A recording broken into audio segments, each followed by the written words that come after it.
श्रीदुर्गास्तोत्रम्।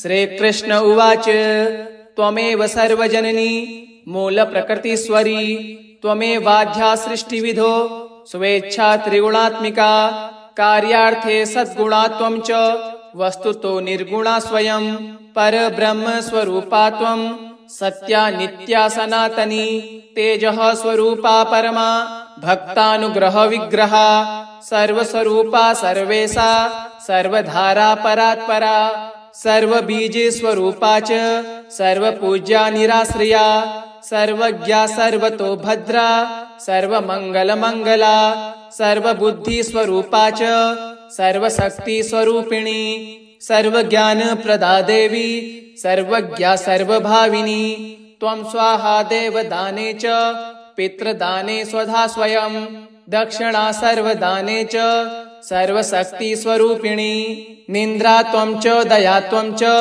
तृष्णा त्वं चात्मनः प्रिया शिरोशान्ति शान्तिदिशा च कान्ति इष्टुतिष्ठिश्च शाश्वती श्रद्धा पुष्टिश्च तन्द्रा च लज्जा शोभा दया तथा सतां सम्पत्स्वरूपा श्रीविपत्तिर्सतामिह प्रीतिरूपा पुण्यवतां पापिना कलहाङ्कुरा शाश्वतकर्ममयी शक्तिः सर्वदा सर्वजीविनां देवेभ्यः सौपदो दात्री धातुर्दात्री कृपामयी हिताय सर्वदेवानां सर्वासुरविनाशनी योगिनिन्द्रा योगरूपा योगदात्री च योगिनां सिद्धिस्वरूपा सिद्धानां सिद्धिदा सिद्धयोगिनी माहेश्वरी च ब्रह्माणी विष्णुमाया च वैष्णवी भद्रदा भद्रकाली च सर्वलोकभयङ्करी ग्रामे ग्रामे ग्रामदेवी ग्रहदेवी ग्रहे ग्रहे सतां कीर्तिः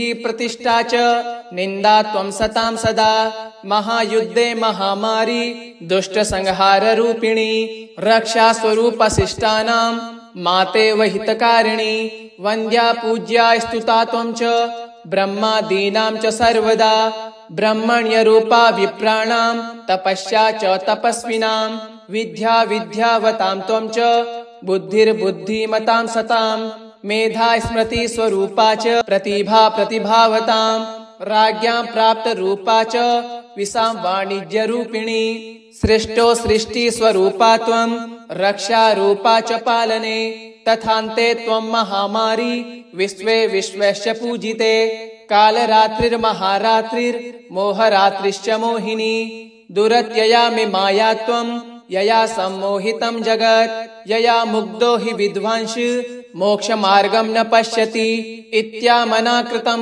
स्तोत्रं दुर्गाया दुर्गनाशनं पूजा काले पठेद्यो हि सिद्धिर्भवति वाञ्छिता त्वमेव सर्वजननी मूलप्रकृतिस्वरी त्वमेवाद्या सृष्टिविधो स्वेच्छा त्रिगुणात्मिका कार्यार्थे सद्गुणा त्वं च वस्तुतो निर्गुणा स्वयं परब्रह्म स्वरूपा त्वं सत्या नित्या सनातनी तेजः स्वरूपा परमा भक्तानुग्रह विग्रहा सर्वस्वरूपा सर्वेशा सर्वधारा परात्परा सर्वबीजे स्वरूपा च सर्वपूज्या निराश्रया सर्वज्ञा सर्वतो भद्रा सर्वमङ्गलमङ्गला सर्वबुद्धि स्वरूपा च सर्वशक्ति स्वरूपिणी सर्वज्ञानप्रदा देवी सर्वज्ञा सर्वभाविनी त्वं स्वाहा देवदाने च पितृदाने स्वधा स्वयं दक्षिणा सर्वदाने च सर्वशक्ति स्वरूपिणी निन्द्रा त्वं च दया त्वं च तृष्णा त्वं चात्मनः प्रिया शिरोशान्ति शान्तिदिशा च कान्ति इष्टुतिष्ठिश्च शाश्वती श्रद्धा पुष्टिश्च तन्द्रा च लज्जा शोभा दया तथा सतां सम्पत्स्वरूपा श्रीविपत्तिर्सतामिह प्रीतिरूपा पुण्यवतां पापिना कलहाङ्कुरा शाश्वतकर्ममयी शक्तिः सर्वदा सर्वजीविनां देवेभ्यः सौपदो दात्री धातुर्दात्री कृपामयी हिताय सर्वदेवानां सर्वासुरविनाशनी योगिनिन्द्रा योगरूपा योगदात्री च योगिनां सिद्धिस्वरूपा सिद्धानां सिद्धिदा सिद्धयोगिनी माहेश्वरी च ब्रह्माणी विष्णुमाया च वैष्णवी भद्रदा भद्रकाली च सर्वलोकभयङ्करी। ग्रामे ग्रामे ग्रामदेवी ग्रहदेवी ग्रहे ग्रहे सतां कीर्तिः प्रतिष्ठा च निन्दा त्वं सतां सदा। महायुद्धे महामारी दुष्टसंहाररूपिणी रक्षा स्वरूपशिष्टानां मातेव हितकारिणी। वन्द्या पूज्या स्तुता त्वं च ब्रह्मादीनां च सर्वदा। ब्रह्मण्यरूपा विप्राणां तपस्या च तपस्विनां। विद्या विद्यावतां त्वं च बुद्धिर्बुद्धिमतां सतां।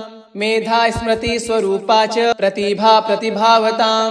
राज्ञां प्राप्तरूपा च विसां वाणिज्यरूपिणी। सृष्टो सृष्टि स्वरूपा त्वं रक्षारूपा च पालने। तथान्ते त्वं महामारी विश्वे विश्वस्य पूजिते। कालरात्रिर्महारात्रिर्मोहरात्रिश्च मोहिनी। दुरत्यया मे माया त्वं यया सम्मोहितं जगत्। यया मुग्धो हि विद्वांस मोक्षमार्गं न पश्यति। इत्यामना कृतं स्तोत्रं दुर्गा या दुर्गनाशनं।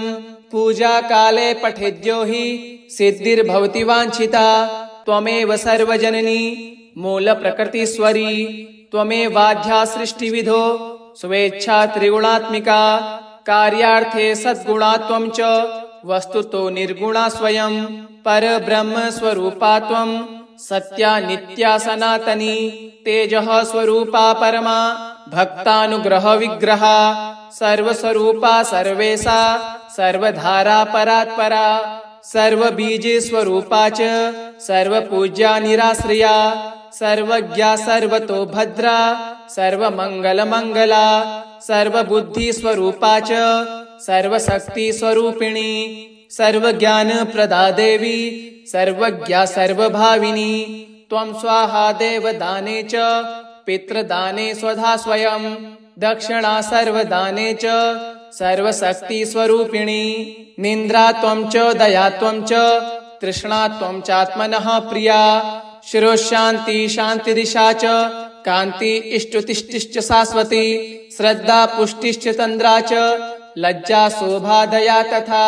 सतां सम्पत्स्वरूपा श्रीविपत्तिर्सतामिह। प्रीतिरूपा पुण्यवतां पापिना कलहाङ्कुरा। शाश्वतकर्ममयी शक्तिः सर्वदा सर्वजीविनां। देवेभ्यः सौपदो दात्री धातुर्दात्री कृपामयी। हिताय सर्वदेवानां सर्वासुरविनाशनी। योगिनिन्द्रा योगरूपा योगदात्री च योगिनां। सिद्धिस्वरूपा सिद्धानां सिद्धिदा सिद्धयोगिनी। माहेश्वरी च ब्रह्माणि विष्णुमाया च वैष्णवी। भद्रदा भद्रकाली च सर्वलोकभयङ्करी।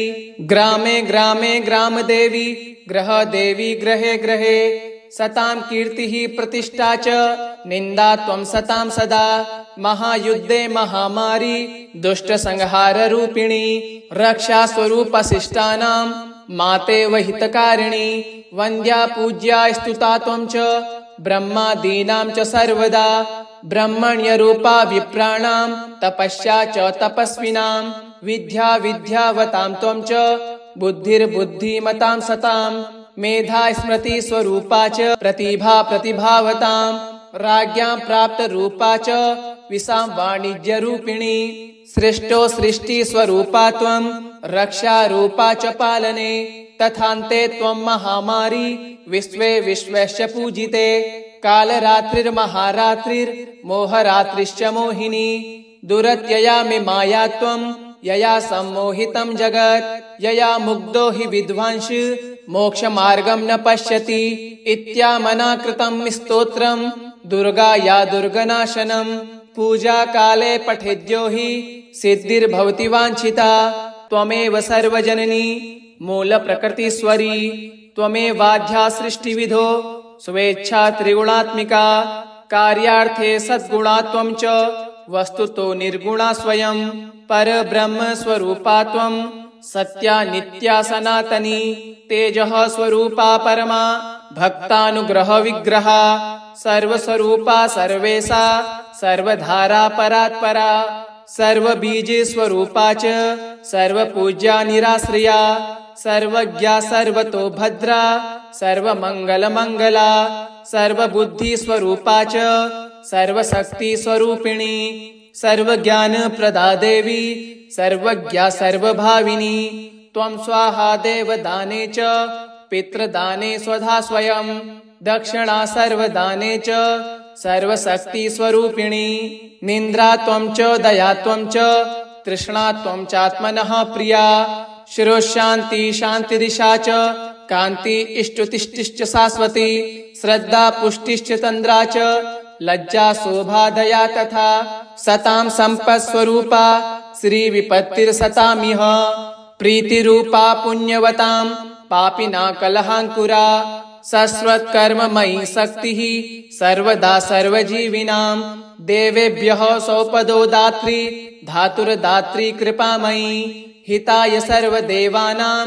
सर्वासुरविनाशनी योगिनीन्द्रा योगरूपा योगदात्री च योगिनां सिद्धिस्वरूपा सिद्धानां सिद्धिदा सिद्धयोगिनी माहेश्वरी च ब्रह्माणी विष्णुमाया च वैष्णवी भद्रदा भद्रकाली च सर्वलोकभयङ्करी ग्रामे ग्रामे ग्रामदेवी ग्रहदेवी ग्रहे ग्रहे सतां कीर्तिः प्रतिष्ठा च निन्दा त्वं सतां सदा महायुद्धे महामारी दुष्टसंहाररूपिणी रक्षास्वरूपशिष्टानां माते वहितकारिणी वन्द्या पूज्या स्तुता त्वं च ब्रह्मादीनां च सर्वदा ब्रह्मण्यरूपा विप्राणां तपस्या च तपस्विनां विद्या विद्यावतां त्वं च बुद्धिर्बुद्धिमतां सतां मेधा स्मृति स्वरूपा च प्रतिभा प्रतिभावतां राज्ञां प्राप्त रूपा च विसां वाणिज्य रूपिणी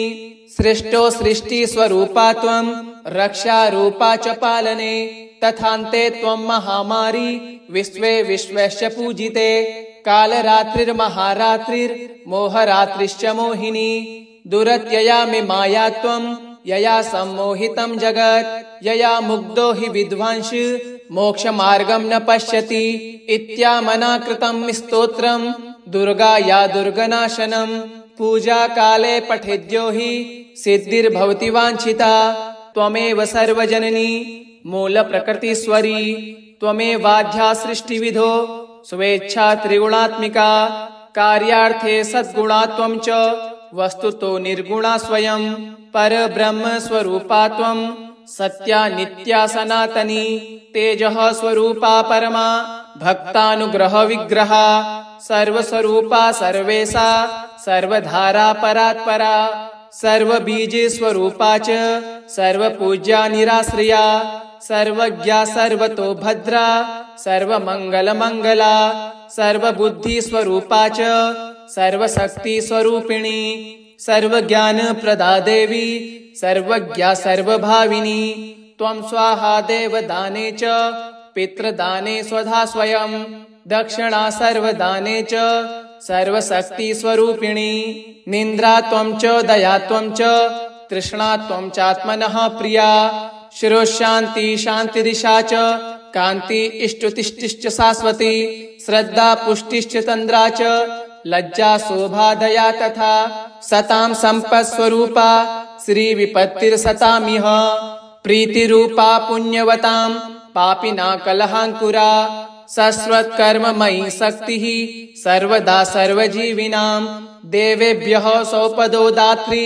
धातुर्दात्री कृपामयी हिताय सर्वदेवानां सर्वासुरविनाशनी योगिनीन्द्रा योगरूपा योगदात्री च योगिनां सिद्धिस्वरूपा सिद्धानां सिद्धिदा सिद्धयोगिनी माहेश्वरी च ब्रह्माणी विष्णुमाया च वैष्णवी भद्रदा भद्रकाली च सर्वलोकभयङ्करी ग्रामे ग्रामे ग्रामदेवी ग्रहदेवी ग्रहे ग्रहे सतां कीर्तिः प्रतिष्ठा च निन्दा त्वं सतां सदा महायुद्धे महामारी दुष्टसंहाररूपिणी रक्षास्वरूपशिष्टानां माते वहितकारिणी वन्द्या पूज्या स्तुता त्वं च ब्रह्मादीनां च सर्वदा ब्रह्मण्यरूपा विप्राणां तपस्या च तपस्विनां विद्या विद्यावतां त्वं च बुद्धिर्बुद्धिमतां सतां मेधा स्मृति स्वरूपा च प्रतिभा प्रतिभावताम्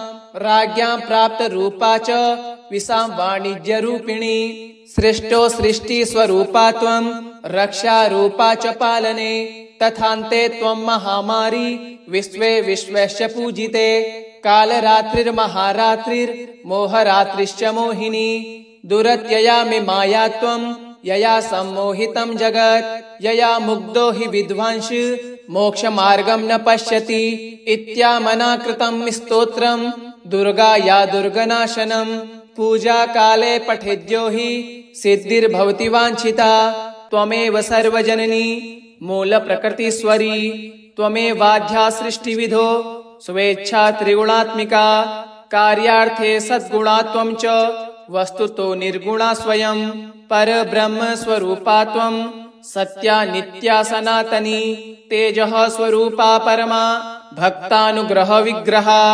सर्वस्वरूपा सर्वेशा सर्वधारा परात्परा सर्वबीज स्वरूपा च सर्वपूज्या निराश्रया सर्वज्ञा सर्वतो भद्रा सर्वमंगलमंगला सर्वबुद्धि स्वरूपा च सर्वशक्ति स्वरूपिणी सर्वज्ञान प्रदा देवी सर्वज्ञा सर्वभाविनी त्वं स्वाहा देवदाने च पितृदाने स्वधा स्वयं दक्षिणा सर्वदाने च सर्वशक्ति स्वरूपिणी निन्द्रा त्वं च दया त्वं च तृष्णा त्वं चात्मनः प्रिया शिरोशान्ति शान्तिदिशा च कान्ति इष्टुतिष्ठिश्च शाश्वती श्रद्धा पुष्टिश्च तन्द्रा च लज्जा शोभा दया तथा सतां सम्पत्स्वरूपा श्रीविपत्तिर्सतामिह प्रीतिरूपा पुण्यवतां पापिना कलहाङ्कुरा शाश्वतकर्ममयी शक्तिः सर्वदा सर्वजीविनां देवेभ्यः सौपदो दात्री धातुर्दात्री कृपामयी हिताय सर्वदेवानां सर्वासुरविनाशनी योगिनिन्द्रा योगरूपा योगदात्री च योगिनां सिद्धिस्वरूपा सिद्धानां सिद्धिदा सिद्धयोगिनी माहेश्वरी च ब्रह्माणी विष्णुमाया च वैष्णवी भद्रदा भद्रकाली च सर्वलोक भयंकरी ग्रामे ग्रामे ग्रामदेवी ग्रहदेवी ग्रहे ग्रहे सतां कीर्तिः प्रतिष्ठा च निन्दा त्वं सतां सदा महायुद्धे महामारी दुष्ट संहार रूपिणी रक्षा स्वरूप शिष्टानां मातेव हितकारिणी वन्द्या पूज्या स्तुता त्वं च ब्रह्मादीनां च सर्वदा ब्रह्मण्यरूपा विप्राणां तपस्या च तपस्विनां विद्या विद्यावतां त्वं च बुद्धिर्बुद्धिमतां सतां मेधा स्मृति स्वरूपा च प्रतिभा प्रतिभावतां राज्ञां प्राप्त रूपा च विसां वाणिज्य रूपिणी सृष्टो सृष्टि स्वरूपा त्वं रक्षा रूपा च पालने तथान्ते त्वं महामारी विश्वे विश्वस्य पूजिते कालरात्रिर्महारात्रिर्मोहरात्रिश्च मोहिनी दुरत्यया मे माया त्वं यया सम्मोहितं जगत् यया मुग्धो हि विद्वांस मोक्षमार्गं न पश्यति इत्यामनाकृतं स्तोत्रं दुर्गा या दुर्गनाशनं पूजा काले पठेद्यो हि सिद्धिर्भवति वाञ्छिता त्वमेव सर्वजननी मूल प्रकृतिस्वरी त्वमेवाध्या सृष्टिविधो स्वेच्छा त्रिगुणात्मिका कार्यार्थे सद्गुणा त्वं च वस्तुतो निर्गुणा स्वयं परब्रह्म स्वरूपा त्वं सत्या नित्या सनातनी तेजः स्वरूपा परमा भक्तानुग्रह विग्रहा सर्वस्वरूपा सर्वेशा सर्वधारा परात्परा सर्वबीज स्वरूपा च सर्वपूज्या निराश्रया सर्वज्ञा सर्वतो भद्रा सर्वमंगलमंगला सर्वबुद्धि स्वरूपा च सर्वशक्ति स्वरूपिणी सर्वज्ञान प्रदा देवी सर्वज्ञा सर्वभाविनी त्वं स्वाहा देवदाने च पितृदाने स्वधा स्वयं दक्षिणा सर्वदाने च सर्वशक्ति स्वरूपिणी निन्द्रा त्वं च दया त्वं च तृष्णा त्वं चात्मनः प्रिया शिरोशान्ति शान्तिदिशा च कान्ति इष्टुतिष्ठिश्च शाश्वती श्रद्धा पुष्टिश्च तन्द्रा च लज्जा शोभा दया तथा सतां सम्पत्स्वरूपा श्रीविपत्तिर्सतामिह प्रीतिरूपा पुण्यवतां पापिना कलहाङ्कुरा शाश्वत्कर्ममयी शक्तिः सर्वदा सर्वजीविनां देवेभ्यः सौपदो दात्री धातुर्दात्री कृपामयी हिताय सर्वदेवानां सर्वासुरविनाशनी योगिनिन्द्रा योगरूपा योगदात्री च योगिनां सिद्धिस्वरूपा सिद्धानां सिद्धिदा सिद्धयोगिनी माहेश्वरी च ब्रह्माणि विष्णुमाया च वैष्णवी भद्रदा भद्रकाली च सर्वलोकभयङ्करी ग्रामे ग्रामे ग्रामदेवी ग्रहदेवी ग्रहे ग्रहे सतां कीर्तिः प्रतिष्ठा च निन्दा त्वं सतां सदा महायुद्धे महामारी दुष्टसंहाररूपिणी रक्षास्वरूपशिष्टानां माते वहितकारिणी वन्द्या पूज्या स्तुता त्वं च ब्रह्मादीनां च सर्वदा ब्रह्मण्यरूपा विप्राणां तपस्या च तपस्विनां विद्या विद्यावतां त्वं च बुद्धिर्बुद्धिमतां सतां मेधा स्मृति स्वरूपा च प्रतिभा प्रतिभावतां राज्ञां प्राप्तरूपा च विसां वाणिज्यरूपिणी सृष्टो सृष्टि स्वरूपा त्वं रक्षारूपा च पालने तथान्ते त्वं महामारी विश्वे विश्वस्य पूजिते कालरात्रिर्महारात्रिर्मोहरात्रिश्च मोहिनी दुरत्यया मे माया त्वं यया सम्मोहितं जगत् यया मुग्धो हि विद्वांस मोक्षमार्गं न पश्यति इत्यामना कृतं स्तोत्रं दुर्गा या दुर्गनाशनं पूजा काले पठेद्यो हि सिद्धिर्भवति वाञ्छिता त्वमेव सर्वजननी मूलप्रकृतिस्वरी त्वमेवाद्या सृष्टिविधो स्वेच्छा त्रिगुणात्मिका कार्यार्थे सद्गुणा त्वं च वस्तुतो निर्गुणा स्वयं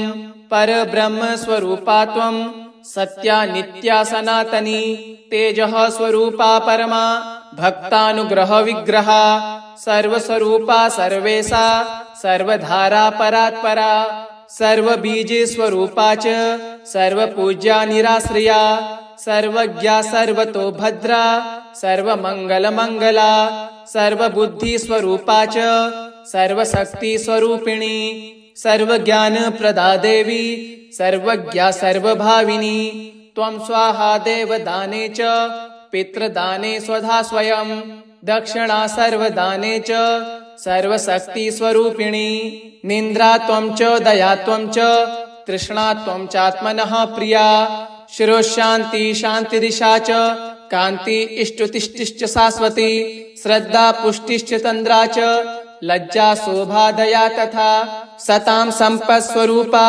श्रीविपत्तिर्सतामिह प्रीतिरूपा पुण्यवतां पापिना कलहाङ्कुरा शाश्वत्कर्ममयी शक्तिः सर्वदा सर्वजीविनां देवेभ्यः सौपदो दात्री धातुर्दात्री कृपामयी हिताय सर्वदेवानां सर्वासुरविनाशनी योगिनिन्द्रा योगरूपा योगदात्री च योगिनां सिद्धिस्वरूपा सिद्धानां सिद्धिदा सिद्धयोगिनी माहेश्वरी च ब्रह्माणि विष्णुमाया च वैष्णवी भद्रदा भद्रकाली च सर्वलोकभयङ्करी ग्रामे ग्रामे ग्रामदेवी ग्रहदेवी ग्रहे ग्रहे सतां कीर्तिः प्रतिष्ठा च निन्दा त्वं सतां सदा महायुद्धे महामारी दुष्टसंहाररूपिणी रक्षास्वरूपशिष्टानां माते वहितकारिणी वन्द्या पूज्या स्तुता त्वं च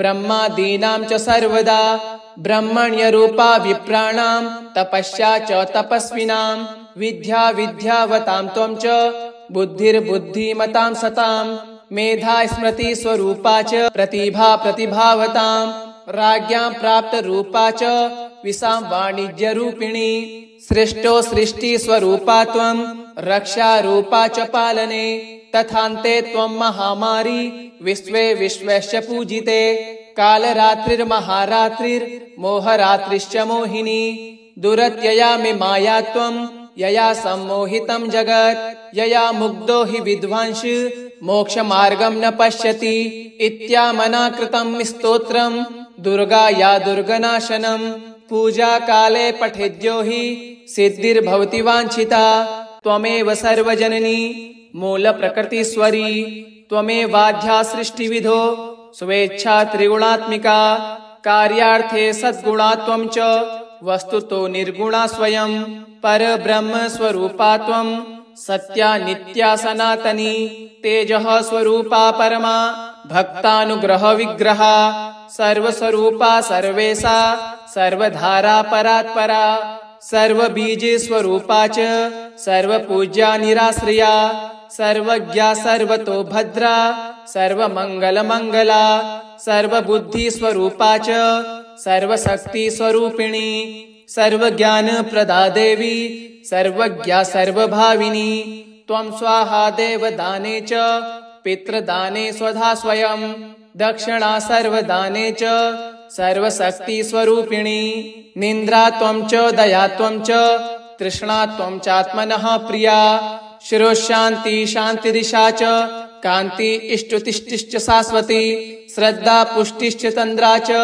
लज्जा शोभा दया तथा सतां सम्पत्स्वरूपा श्रीविपत्तिर्सतामिह प्रीतिरूपा पुण्यवतां पापिना कलहाङ्कुरा शाश्वतकर्ममयी शक्तिः सर्वदा सर्वजीविनां देवेभ्यः सौपदो दात्री धातुर्दात्री कृपामयी हिताय सर्वदेवानां सर्वासुरविनाशनी योगिनिन्द्रा योगरूपा योगदात्री च योगिनां सिद्धिस्वरूपा सिद्धानां सिद्धिदा सिद्धयोगिनी माहेश्वरी च ब्रह्माणी विष्णुमाया च वैष्णवी भद्रदा भद्रकाली च सर्वलोकभयङ्करी ग्रामे ग्रामे ग्रामदेवी ग्रहदेवी ग्रहे ग्रहे सतां कीर्तिः प्रतिष्ठा च निन्दा त्वं सतां सदा महायुद्धे महामारी दुष्टसंहाररूपिणी रक्षास्वरूपशिष्टानां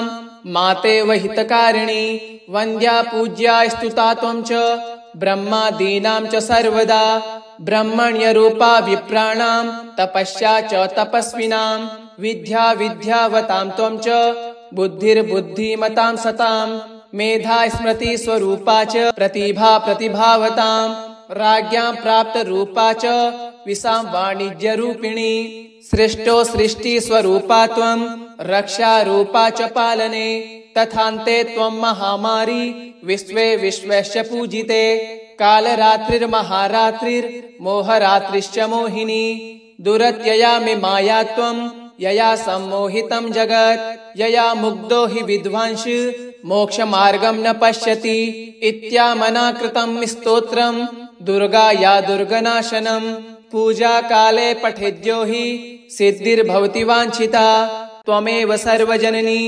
मूलप्रकृतिस्वरी त्वमेवाद्या सृष्टिविधो स्वेच्छा त्रिगुणात्मिका कार्यार्थे सद्गुणा त्वं च वस्तुतो निर्गुणा स्वयं परब्रह्म स्वरूपा त्वं सत्या नित्या सनातनी तेजः स्वरूपा परमा भक्तानुग्रह विग्रहा सर्वस्वरूपा सर्वेशा सर्वधारा परात्परा सर्वबीजे स्वरूपा च सर्वपूज्या निराश्रया सर्वज्ञा सर्वतो भद्रा सर्वमङ्गलमङ्गला सर्वबुद्धि स्वरूपा च सर्वशक्ति स्वरूपिणी सर्वज्ञानप्रदा देवी सर्वज्ञा सर्वभाविनी त्वं स्वाहा देवदाने च पितृदाने स्वधा स्वयं दक्षिणा सर्वदाने च सर्वशक्ति स्वरूपिणी निन्द्रा त्वं च दया त्वं च तृष्णा त्वं चात्मनः प्रिया शिरोशान्ति शान्तिदिशा च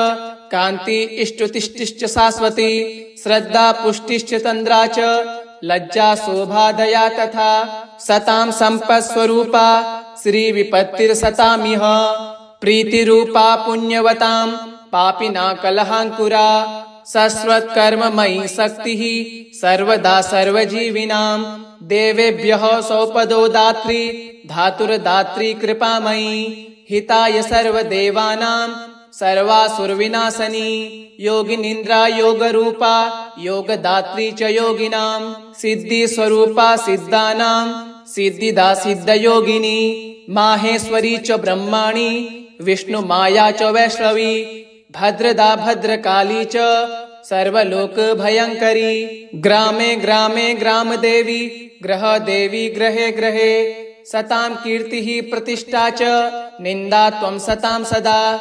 महायुद्धे महामारी दुष्टसंहाररूपिणी रक्षा स्वरूपशिष्टानां माते वहितकारिणी। वन्द्या पूज्या स्तुता त्वं च ब्रह्मादीनां च सर्वदा। ब्रह्मण्यरूपा विप्राणां तपस्या च तपस्विनां। विद्या विद्यावतां त्वं च बुद्धिर्बुद्धिमतां सतां। मेधा स्मृति स्वरूपा च प्रतिभा प्रतिभावतां। राज्ञां प्राप्त रूपा च विसां वाणिज्यरूपिणी। सृष्टो सृष्टि स्वरूपा त्वं रक्षा रूपा च पालने। तथान्ते त्वं महामारी विश्वे विश्वस्य पूजिते। कालरात्रिर्महारात्रिर्मोहरात्रिश्च मोहिनी। दुरत्यया मे माया त्वं यया सम्मोहितं जगत्। यया मुग्धो हि विद्वांस मोक्षमार्गं न पश्यति। इत्यामना कृतं स्तोत्रं दुर्गा या दुर्गनाशनं। पूजा काले पठेद्यो हि सिद्धिर्भवति वाञ्छिता। त्वमेव सर्वजननी मूलप्रकृतिस्वरी। त्वमेवाद्या सृष्टिविधो स्वेच्छा त्रिगुणात्मिका। कार्यार्थे सद्गुणा त्वं च वस्तुतो निर्गुणा स्वयं। परब्रह्म स्वरूपा त्वं सत्या नित्या सनातनी। तेजः स्वरूपा परमा भक्तानुग्रह विग्रहा। सर्वस्वरूपा सर्वेशा सर्वधारा परात्परा। सर्वबीज स्वरूपा च सर्वपूज्या निराश्रया। सर्वज्ञा सर्वतो भद्रा सर्वमङ्गलमङ्गला। सर्वबुद्धि स्वरूपा च सर्वशक्ति स्वरूपिणी। सर्वज्ञानप्रदा देवी सर्वज्ञा सर्वभाविनी। त्वं स्वाहा देवदाने च पितृदाने स्वधा स्वयं। दक्षिणा सर्वदाने च सर्वशक्ति स्वरूपिणी। निन्द्रा त्वं च दया त्वं च तृष्णा त्वं चात्मनः प्रिया। शिरोशान्ति शान्तिदिशा च कान्ति इष्टुतिष्ठिश्च शाश्वती। श्रद्धा पुष्टिश्च तन्द्रा च लज्जा शोभा दया तथा। सतां सम्पत्स्वरूपा श्रीविपत्तिर्सतामिह। प्रीतिरूपा पुण्यवतां पापिना कलहाङ्कुरा। शाश्वतकर्ममयी शक्तिः सर्वदा सर्वजीविनां। देवेभ्यः सौपदो दात्री धातुर्दात्री कृपामयी। हिताय सर्वदेवानां सर्वासुरविनाशनी। योगिनिन्द्रा योगरूपा योगदात्री च योगिनां। सिद्धिस्वरूपा सिद्धानां सिद्धिदा सिद्धयोगिनी। माहेश्वरी च ब्रह्माणी विष्णुमाया च वैष्णवी। भद्रदा भद्रकाली च सर्वलोक भयंकरी। ग्रामे ग्रामे ग्रामदेवी ग्रहदेवी ग्रहे ग्रहे सतां कीर्तिः प्रतिष्ठा च निन्दा त्वं सतां सदा। महायुद्धे महामारी दुष्टसंहाररूपिणी रक्षा स्वरूपशिष्टानां माते वहितकारिणी। वन्द्या पूज्या स्तुता त्वं च ब्रह्मादीनां च सर्वदा। ब्रह्मण्यरूपा विप्राणां तपस्या च तपस्विनां। विद्या विद्यावतां त्वं च बुद्धिर्बुद्धिमतां सतां। मेधा स्मृति स्वरूपा च प्रतिभा प्रतिभावतां। राज्ञां प्राप्त रूपा च विसां वाणिज्यरूपिणी। सृष्टो सृष्टि स्वरूपा त्वं रक्षा रूपा च पालने। तथान्ते त्वं महामारी विश्वे विश्वस्य पूजिते। कालरात्रिर्महारात्रिर्मोहरात्रिश्च मोहिनी। दुरत्यया मे माया त्वं यया सम्मोहितं जगत्। यया मुग्धो हि विद्वांस मोक्षमार्गं न पश्यति। इत्यामना कृतं स्तोत्रं दुर्गा या दुर्गनाशनं। पूजा काले पठेद्यो हि सिद्धिर्भवति वाञ्छिता। इति श्री ब्रह्मवैवर्ते महापुराणे द्वितीये प्रकृतिखण्डे नारद नारायण संवादे दुर्गोपाख्याने 66तमो अध्याये श्री दुर्गा स्तोत्रम् श्री दुर्गार्पणमस्तु। ओम दुर्गा देव्यै नमः।